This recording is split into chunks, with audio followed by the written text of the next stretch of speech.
Everyone, स्वागत है एक बार फिर से मेरे चैनल में। फर्मेंटेशन टेक्नोलॉजी से रिलेटेड मैं आपको काफ़ी टॉपिक्स बता चुकी हूँ, जिसमें हम अपने 9th टॉपिक पे थे, जिसमें production methods of alcohol, citric acid, penicillin, glutamic acid में बता चुकी थी। आज हम करने वाले हैं प्रोडक्शन मेथड ऑफ एमाइलेज और प्रोटीएज। तो चलिए देखते हैं। तो हम प्रोडक्शन मेथड ऑफ एमाइलेज पहले देखते हैं और फिर हम प्रोटीएज देखेंगे। ये बाकी जितने भी हमने प्रोडक्शन मेथड्स पढ़े हैं, citric acid, glutamic acid, alcohol, ये उन जैसा कॉम्प्लेक्स नहीं है, उतना बड़ा नहीं है, ये काफ़ी छोटा है, तो हम इसको एक साथ हम दो कवर कर सकते हैं। तो चलिए सबसे पहले तो हम देखते हैं कि एमाइलेज क्या होता है। तो amylase, it is an enzyme that कैटलाइजेस the hydrolysis of starch into sugars. तो एमाइलेज क्या एक एंजाइम है जो हमारा स्टार्च है, जो कि हमारा कॉम्प्लेक्स शुगर है, उसको तोड़ता है सिंपल शुगर में, जैसे कि अपना ग्लूकोज, फ्रुक्टोज, ताकि वो ईज़िली मतलब एज ए न्यूट्रिएंट यूज़ हो पाए हमारे बॉडी में या फिर किसी भी माइक्रो ऑर्गेनिज्म के बॉडी में। तो ये दो तरह के होते हैं, अल्फ़ा एमाइलेज और बीटा एमाइलेज। अब देखिए, इनका काम तो होता है कि हाँ, ये कॉम्प्लेक्स शुगर है जैसे कि स्टार्च, सेलुलोज, इनको तोड़ते हैं सिंपल शुगर में लाइक ग्लूकोज एंड फ्रुक्टोज। लेकिन अब ये अल्फ़ा एमाइलेज और बीटा एमाइलेज क्या है, तो देखिए, अगर ये कोई स्टार्च का मैं स्ट्रक्चर बना रही हूँ, ये स्टार्च है, ये स्टार्च कैसे बनता है, कॉम्बिनेशन ऑफ सिंपल शुगर। हमने सिंपल शुगर में ग्लूकोज लिया है में भी, तो ये जितना भी मैंने सर्किल बनाया छोटे छोटे, ये ग्लूकोज है। तो अल्फ़ा एमाइलेज क्या करता है कि वो रैंडमली कहीं से भी, जैसे इन सब के बीच में बॉन्ड बने हुए हैं ना, तो कहीं से भी तोड़ देता है। ज़रूरी नहीं है कि हाँ, ये जो 3rd 4th कार्बन है इन्हीं के बीच से बॉन्ड को ब्रेक करेगा, या फिर लास्ट वाले दो के बीच से बॉन्ड, कहीं से भी अपने मन से कभी यहाँ कर सकता है, कभी यहाँ कर सकता है। ये हो गया आपको अल्फ़ा एमाइलेज का। पर जो बीटा एमाइलेज होता है वो क्या करता है, बीटा एमाइलेज में है कि लास्ट के जो 2 और 3rd होते हैं ना कार्बन, उन्हीं के बीच के बॉन्ड को ये ब्रेक करता है। तो ये डिफरेंस है अल्फ़ा एमाइलेज और बीटा एमाइलेज में। फिर है कि ये जो ये एमाइलेज एंजाइम है, वो हमारे ह्यूमन बींग के सलाइवा में भी, सलाइवरी एमाइलेज जिसको हम बोलते हैं, जो कि हमारे फूड को सॉफ्ट बनाता है, उसमें भी ये यूज़ होता है और उसमें भी पाया जाता है। और बहुत सारे जीनस ऑफ बैक्टीरिया और फंजाई में भी ये एमाइलेज एंजाइम पाया जाता है। तो हम फर्मेंटेशन प्रोसेस में उन बैक्टीरिया और फंजाई का यूज़ करते हैं जिनमें एमाइलेज एंजाइम होता है, और हम उस माइक्रो ऑर्गेनिज्म के द्वारा फर्मेंटेशन प्रोसेस के थ्रू अपना एमाइलेज एंजाइम एक्सट्रैक्ट करते हैं उनसे। उसके बाद है कि ये बहुत थर्मोडायनेमिकली स्टेबल एंजाइम है, मतलब कि ये हाई हीट पे भी वर्क कर सकते हैं। जैसे बहुत सारे हमारे जो एंजाइम है, क्योंकि एंजाइम जो है वो प्रोटीनियस होते हैं, मतलब वो प्रोटीन के बने होते हैं, और हमारा प्रोटीन जो है हाई टेम्परेचर पे कोगुलेट कर जाता है, डीनेचर हो जाता है। लेकिन ये जो है, ये हाई हीट स्टेबल एंजाइम है, मतलब हम इसको हाई हीट टेम्परेचर, अगर हाई भी हमको करना है, ज़रूरत है हमें फर्मेंटेशन प्रोसेस के लिए कि हाँ इतना टेम्परेचर हाई होगा, लेकिन उस टाइम पे भी ये वर्क कर सकता है, ये डीनेचर नहीं होता है। अच्छा, अगर हम इसमें एसिड डाल देते हैं इस एंजाइम में, तो ये इनएक्टिवेट भी हो सकता है। उसके बाद से कि हम कौन कौन सा सबस्ट्रेट यूज़ करते हैं, हम कैसे मीडियम प्रिपेयर करते हैं, कौन कौन से कंडीशन लगाते हैं, और मतलब कि अपना फर्मेंटेशन प्रोसेस शुरू करने से पहले हम उस माइक्रो ऑर्गेनिज्म में को कौन कौन से न्यूट्रिएंट देते हैं, हम कौन कौन सा कंडीशन अप्लाई करते हैं, ताकि उनको पूरा फैमिलियर कंडीशन मिले और वो अपना मेटाबॉलिक साइकिल शुरू करें। तो कंडीशन में है कि batch fermentation, types of fermentation में मैंने आपको बताया था 5 तरह के जो फर्मेंटेशन है। तो सबसे पहले और सबसे सिंपल जो होता है बैच फर्मेंटेशन, मतलब अलग अलग बैचेस में हमारे फर्मेंटेशन होती है। जैसे कि हमने एक फ्लास्क ले लिया, हमने एक फर्मेंटर ले लिया, उसमें अपना प्रोडक्ट उसमें अपना न्यूट्रिएंट डाला, माइक्रो ऑर्गेनिज्म डाला, प्रोसेस करवाई, प्रोडक्ट निकला, हो गया। फिर हमने दूसरा फर्मेंटर लाया, उसमें हम अपने न्यूट्रिएंट डाला, माइक्रो ऑर्गेनिज्म डाला, फिर वो तैयार हो गया, फिर हमने उसको अलग कर दिया। फिर तीसरा, मतलब बैचेस में करते हैं अलग अलग करके, है ना। उसके बाद से इसकी जो ड्यूरेशन होती है लगभग 5 दिन की होती है, फर्मेंटेशन जो प्रोसेस होता है फॉर प्रोडक्शन ऑफ एमाइलेज। और कैसे होता है प्रोडक्शन मेथड, इसमें क्या फर्मेंटेशन प्रोसेस में होता है। तो सबसे पहले हम क्या करते हैं, जो भी हमारा स्टार्च सैलरी यहाँ पे जो लिखा हुआ है, इसका मतलब कि जो भी हमारा कॉम्प्लेक्स शुगर है जो कि हम प्रोवाइड कर रहे हैं माइक्रो ऑर्गेनिज्म को एज अ न्यूट्रिएंट, उसमें से क्या होता है, पहले हम 40% को ही गर्म करते हैं 105 से लेके 110 डिग्री सेल्सियस पे। फिर हम उनको ठंडा कर लेते हैं 90 to 100 डिग्री सेल्सियस तक। फिर जो 60% अनहीटेड अपना स्टार्च है उसको हम ऐड कर देते हैं अपने 40% हीटेड स्टार्च में। और हम इस बात का हमें ध्यान रखना है कि जो टेम्परेचर है वो 90 डिग्री तक ही रहे, उससे नीचे ना जाए। फिर क्या होता है, जो हमारा मिक्सचर, जो हाइड्रोलाइज स्टार्च मिक्सचर है जो कि अभी पार्शियली हाइड्रोलाइज्ड है, पूरी तरह हाइड्रोलाइज नहीं हुआ है, उसको क्या करेंगे, उस मिक्सचर को हम उसको इंक्यूबेट कराएंगे 120 डिग्री सेल्सियस पे। और फिर हम उसमें 120 डिग्री सेल्सियस पे करवाएंगे, नहीं ये एक्चुअली ये मैं आपको बाद में बताऊंगी। फिर हम देखते हैं कि हमारा जो प्रोडक्ट है, हमारा जो एंजाइम है वो निकलना शुरू हो गया है, मतलब कि अब वो जो हाइड्रोलिसिस की प्रोसेस है वो शुरू हो चुकी है, क्योंकि हमें एंजाइम दिखने लगेगा। और कैसे दिखेगा हमें एंजाइम, क्योंकि जो एमाइलेज एंजाइम है वो आपको एक्स्ट्रा सेलुलर एंजाइम है, मतलब कि वो माइक्रोऑर्गेनिज्म के सेल के बाहर प्रोड्यूस होने लगता है, रिलीज होने लगता है। इसका मतलब क्या हुआ कि हमें कोई भी ऐसा मैकेनिज्म की ज़रूरत नहीं है जिससे हमें, जैसे कि हमने ग्लूटामिक एसिड और सिट्रिक एसिड में यूज़ किया था, कि जब हमें वो सबको एक्सट्रैक्ट करना था तो हमने पहले उसकी सेल मेम्ब्रेन को डिसॉल्व किया था, क्योंकि ग्लूटामिक एसिड और सिट्रिक एसिड जो वो माइक्रो ऑर्गेनिज्म के अंदर पाए जाते हैं, वो इंट्रासेलुलर प्रोडक्ट है। लेकिन जो ये एमाइलेज है वो एक्स्ट्रा सेलुलर है। तो हम ये सब हमने कंडीशन कर लिया कि हमने मिक्सचर को 120 डिग्री सेल्सियस पे जब रखा, तो हम ये देखते हैं कि जो हमारा एंजाइम है वो प्रोड्यूस होना शुरू हो गया।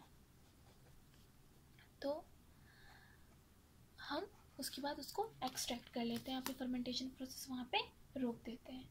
उसके बाद से जो हमारा सबस्ट्रेट हम कौन कौन सा यूज़ करते हैं, वो सबस्ट्रेट जिसमें वो सारे न्यूट्रिएंट हो जो कि उस माइक्रो ऑर्गेनिज्म को चाहिए, तो हम मेज यूज़ कर सकते हैं, पोटैटो स्टार्च। हम वैसा सबस्ट्रेट यूज़ करते हैं जिसमें स्टार्च जो है वो ज़्यादा अमाउंट में हो, जो मतलब उसमें कॉम्प्लेक्स शुगर की परसेंटेज ज़्यादा हो। हम soybean milk, soybean cake, corn steep liquor, हम ये सब सबस्ट्रेट में यूज़ करते हैं। और ये इस बात का ध्यान रखना है कि जो भी हम सबस्ट्रेट यूज़ कर रहे हैं वो कम से कम 20% उसमें सॉलिड भी रहना चाहिए और लिक्विड भी रहना चाहिए। अगर हम लिक्विड भी यूज़ कर रहे हैं तो कम से कम 20% तक उसमें सॉलिड मैटर रहना चाहिए हमारे न्यूट्रिएंट में। रिकवरी का मतलब पता है ना, कि जब हमारा फर्मेंटेशन प्रोसेस हो जाता है तो हम उसको किस तरह से वहाँ से एक्सट्रैक्ट करते हैं, उसको प्योरीफाई करते हैं और फिर उसको अपने कमर्शियल यूज़ में लाते हैं।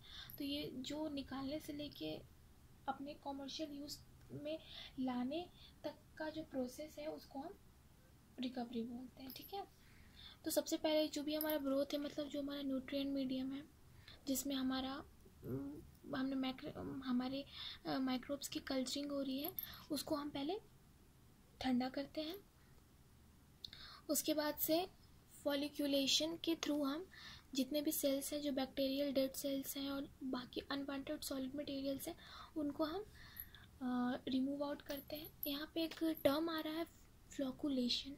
इसका मतलब क्या होता है, एक्चुअली फ्लॉकुलेशन एक मेथड होता है। उसमें क्या होता है कि जितने भी आपको अनवांटेड फाइन पार्टिकल्स, मतलब इतने छोटे पार्टिकल्स है जो कि फिल्ट्रेशन के थ्रू हम उनको रिमूव नहीं कर सकते हैं, तो हम फ्लॉकुलेशन यूज़ करते हैं। इसमें क्या होता है कि जो भी अनवांटेड फाइन सॉलिड पार्टिकल्स होते हैं वो एक साथ कोगुलेट कर, मतलब एक साथ मिलकर वो एक छोटे मतलब उस सॉलिड, उस वेट का और उस क्या कहते हैं उस अमाउंट का एक सॉलिड स्ट्रक्चर फॉर्म कर लेते हैं ताकि वो फिल्ट्रेशन के थ्रू रिमूव आउट हो सके। मतलब कि जितने भी फाइन पार्टिकल्स है वो एकजुट होकर एक सॉलिड मास तैयार करते हैं और फिर हम उस सॉलिड मास को फिल्ट्रेशन के थ्रू निकाल लेते हैं। उसके बाद से है कि जैसे मैंने आपको पहले बताया कि हाँ ये एक्स्ट्रा सेलुलर है, तो हम इसको न्यूट्रिएंट मीडियम हमें जब भी दिखेगा कि हाँ जब हाइड्रोलिसिस की प्रोसेस स्टार्ट होगी तो हमारा एंजाइम मिलना शुरू हो जाएगा, और जब पूरी तरह से हमारा जो कॉम्प्लेक्स शुगर है वो सिंपल शुगर में कन्वर्ट हो जाएगा तो लगभग हमें सारा एमाइलेज रिलीज़ हो जाएगा मीडियम में और हम उसको निकाल लेंगे। और ये है कि Ca2 मतलब कि जो कैल्शियम आयन है उससे ये स्टेबलाइज होता है, मतलब हमने इसको रिकवर कर लिया है, एक्सट्रैक्ट कर लिया है, अब हम उसे एक जगह रखते हैं। लेकिन क्योंकि ये प्रोटीन है, प्रोटीनियस नेचर के एंजाइम है, तो मे भी हो सकता है हवा से ऑक्सीजन से रिएक्ट होके, कि है तो एक तरह से ये कंपाउंड ही ना, एक बायोमॉलिक्यूल ही ना, तो हो सकता है कुछ रिएक्ट कर दे या फिर हो सकता है कि अपनी एक्टिविटी खो दे, ठंडे अगर हम कुछ प्रॉब्लम हो इसको, तो हम इसको पहले स्टेबलाइज करते हैं, इसको स्थिर करते हैं ताकि कोई रिएक्शन ना करे, ये जिस तरह से निकाला गया उस कंडीशन में ही रहे तब तक जब तक इसको कॉमर्शियल यूज़ में नहीं लाया जाता। तो वो हम कैसे स्टेबलाइज करते हैं? Through calcium ions. अब इसके यूजेस में क्या क्या है कि जो कॉम्प्लेक्स शुगर है उससे जो सिंपल शुगर बनता है, जो एंड प्रोडक्ट बनता है फर्मेंटेशन प्रोसेस का, वो डेक्सट्रीन बनता है ना, जो कि एडहेसिव और थिकनिंग एजेंट के रूप में यूज़ होता है इन प्रिपरेशन ऑफ फूड। जैसे कोई भी हम फूड हमने बना चुके हैं फूड को, फिर जब हम लेयर सजाते हैं, जैसे बहुत सारे आपने मास्टर शेफ ये सब बहुत सारे कुकिंग शोज़ में देखा होगा, तो एज एडहेसिव एजेंट यूज़ होता है ताकि वो खाना चिपक पाए, मतलब आपस में वो मॉलिक्यूल्स खाने के एक साथ जुड़ पाए, एक तरह रह पाए, ताकि वो एक डेंस और विस्कस हमारा ग्रेवी तैयार हो। हमारी कोई भी ऐसी फूड है जिसमें ग्रेवी है या फिर क्रिस्पी है, तो वो सब हम बाय यूजिंग दिस डेक्सट्रीन। उसके बाद से इसका हम यूज़ करते हैं स्टार्च को रिमूव करने के लिए टेक्सटाइल मैन्युफैक्चरिंग में। जब हम कॉटन बनाते हैं तो कॉटन का जब हम यूज़ करते हैं क्लॉथ बनाने में, है ना, और ये कॉटन आता कहाँ से? तो ये प्लांट प्रोडक्ट है ना, तो और प्लांट में हमारा स्टार्च रहता है, तो हमको पहले स्टार्च को रिमूव आउट करना पड़ेगा ताकि हमें वैसा कॉटन मिल पाए जो कि क्लॉथ बनाने में हेल्पफुल है। स्टार्च जो है क्लॉथ बनने के मेथड में इनहिबिशन कर सकता है। फिर used in brewing and bakery, खाने में तो ये कहाँ यूज़ होता है आप समझ गए। और ब्रूइंग मतलब प्रोडक्शन, जो भी बेवरेजेस की प्रोडक्शन होती है अपनी वाइन अल्कोहल, उसमें भी यूज़ होता है। इन फर्मेंटेशन प्रोसेस में इस एंजाइम का भी यूज़ होता है। उसके बाद से हम कौन सा माइक्रो ऑर्गेनिज्म यूज़ कर रहे हैं? तो बैसिलस, जो बैक्टीरिया है उनमें बैसिलस सबटिलिस, बैसिलस लाइकिनिफॉर्मिस, बैसिलस एमाइलोटिक फैसिन्स, लेकिन जो इसमें सबसे ज़्यादा वाइडली यूज्ड है वो अपना बैसिलस सबटाइलिस है। और फंजाइमियम न्यूरोस्पोरा, पेंसिलियम, सिफेलोस्पोरियम ये सब यूज़ करते हैं, बट हम ज़्यादा पर बैक्टीरिया का ही यूज़ करते हैं, हम फंजाई का उतना यूज़ नहीं करते हैं फॉर एमाइलेज प्रोडक्शन। तो ये थी हमारी एमाइलेज की प्रोडक्शन। अब हम देखते हैं प्रोटीएज, जो एक एंजाइम है, और जैसे एमाइलेज हमारा मतलब हाइड्रोलेज कराता था कॉम्प्लेक्स शुगर को सिंपल शुगर में, मतलब वो हाइड्रोलिसिस ऑफ स्टार्च करता था, तो ये क्या करता है? Hydrolysis of protein. हमारे जो प्रोटीन है वो एमिनो एसिड के बने रहते हैं। एमिनो एसिड जैसे कि जो स्टार्च था उसका वो सिंपल शुगर्स के बने रहते थे, उसी तरह जो हमारा प्रोटीन है वो एमिनो एसिड का बना रहता है। मतलब प्रोटीन का जो सिंपल रूप है वो अपना एमिनो एसिड है, तो उनको ब्रेक में ये हेल्प करता है प्रोटीएज। ठीक है, ये कॉम्बिनेशन है प्रोटीनेज और पेप्टाइज एंजाइम का, पेप्टिडेज एंजाइम और प्रोटीनेज एंजाइम का ये मिक्सचर है। इसमें से कौन कौन से माइक्रो ऑर्गेनिज्म यूज़ होते हैं? तो bacillus, Pseudomonas, Proteus, clostridium, fungi में एस्परजिलस नाइगर, एस्परजिलस फ्लेवियस। तो लेकिन जो सबसे वाइडली यूज्ड है वो हम बैक्टीरिया यूज़ करते हैं, और कौन सा? तो स्यूडोमोनास। प्रोसीजर क्या है फर्मेंटेशन की? तो जो हम न्यूट्रिएंट यूज़ करते हैं, जो भी हम कोई भी हम सबस्ट्रेट यूज़ करें, तो उसमें जो न्यूट्रिएंट की जो अमाउंट है वो कैसी रहनी चाहिए, तो 2 से 6% कार्बोहाइड्रेट रहना चाहिए। कोई भी कार्बोहाइड्रेट हो, ग्लूकोज जो भी हो, कोई भी सिंपल शुगर हो, 2 से 6% होनी चाहिए। ज़्यादा अमाउंट करने पे भी जो प्रोडक्शन है, जो ग्रोथ है माइक्रो ऑर्गेनिज्म की, वो सीज हो जाती है। उसके बाद से उसमें उस जो भी न्यूट्रिएंट लिया है उसमें कम से कम प्रोटीन रहना चाहिए, मिनरल सॉल्ट भी रहना चाहिए, कम अमाउंट में बट रहने चाहिए। सबस्ट्रेट हम क्या क्या यूज़ करते हैं, वो सबस्ट्रेट यूज़ करते हैं जिसमें ये सारे न्यूट्रिएंट हों। तो हम व्हीट ब्रांड यूज़ करते हैं, सोयाबीन केक यूज़ करते हैं। हमारा जो इंक्यूबेशन का टाइम है वो 3 से 5 डेज़ तक का है। हमारा पीएच न्यूट्रल है, ना एसिडिक हमें लेना है ना बेसिक लेना है, और हमें एडुकेट एरेशन मतलब हमें हवा जो है वो इवनली डिस्ट्रीब्यूट कराना है, हमें अच्छे रेट से हवा देना है, कंटिन्यूसली देना है, और एडिक्वेट अमाउंट में देना है, और इवनली डिस्ट्रीब्यूट करते हुए देना है। रिकवरी, अब हम रिकवरी कैसे कराते हैं, तो हम जो भी हमारा प्रोडक्ट फ्लूइड निकला है, फिल्टरेशन जो हमारी फर्मेंटेशन की प्रोसेस हुई है, उसके बाद जो हमारा प्रोडक्ट निकला है as in the form of fluid, उसको पहले हम फ़िल्टर करते हैं कि उसमें जितने भी अनवांटेड सॉलिड पार्टिकल्स है वो निकल जाए। उसके बाद से जब उसमें से अनवांटेड सॉलिड पार्टिकल्स निकल जाएगा तो हमारा जो फ़िल्टर रेट है उसमें बस एंजाइम बचेगा, और भी कुछ हो सकता है बच जाए कुछ सॉलिड मटेरियल्स, बट हमारा ज़्यादा अमाउंट में एंजाइम रहेगा, तो हम उस फिल्टर रेट को कॉन्सेंट्रेटेड बोल सकते हैं।